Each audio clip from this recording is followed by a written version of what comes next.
So the third property of addition is called associative property of addition. Please read, everybody.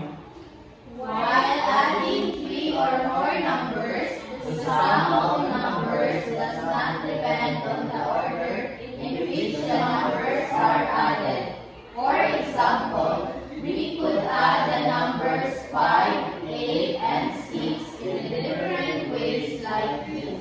So, in example, 5 plus 8 plus 6 is equals to 5 plus 8 is equals to 30. plus 6 is equals to 19. So, this one, 5 plus 8 plus 6 is 5, 8, 5, 8 plus 6 is equals to 14. 5 plus 14 is equals to 19. next. 8 plus 5 plus 6, 5 plus 6 is 11. so 8 plus 11 is equals to 19. Okay. So in the last property is the distributive property. Please read, everybody. If the sum of two numbers is multiplied by a third number, then the product is equal to the sum of the products obtained when each number is individually multiplied by the third number. So in this example, 2 plus 3 is equals to 5. times 5, 5. 55. It is 2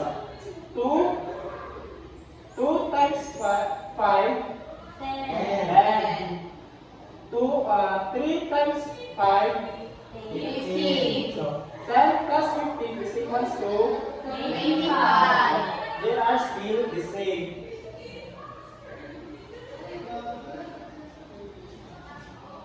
Did you understand our topic, class? Yes, teacher. So, class, if you really understand, I have a lot of questions to ask. The first is,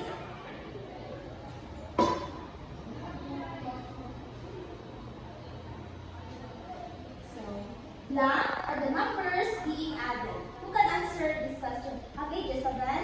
Addends. Yes, okay? Okay, correct. Since you know the answer.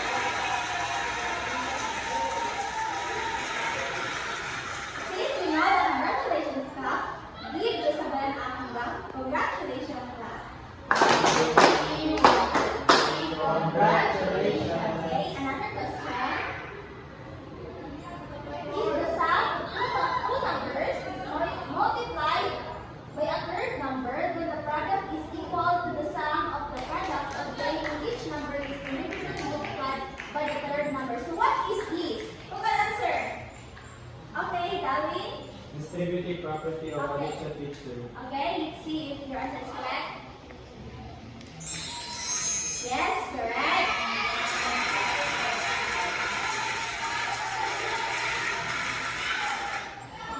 So the third question is 2 plus 3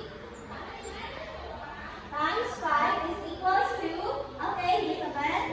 25. Yes, let's see if your answer is correct. Yes, correct. Fourth question is, blank is the way of combining things and counting them together as one large group. So, who can answer that? Okay, Michelle?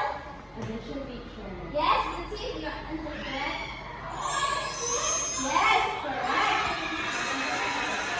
Another question is, when zero is added to a number or a number is added to zero, the sum is the number itself. So what is this? Who can answer?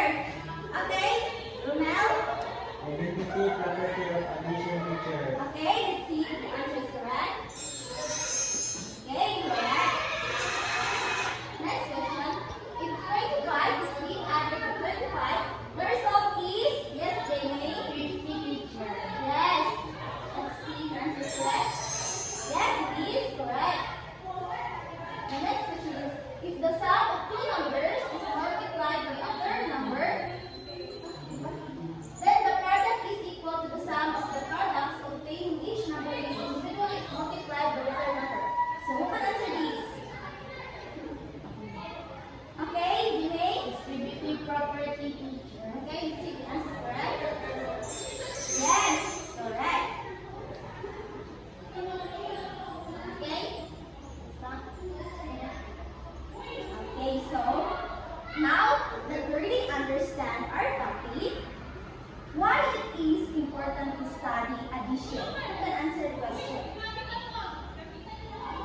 Calvin?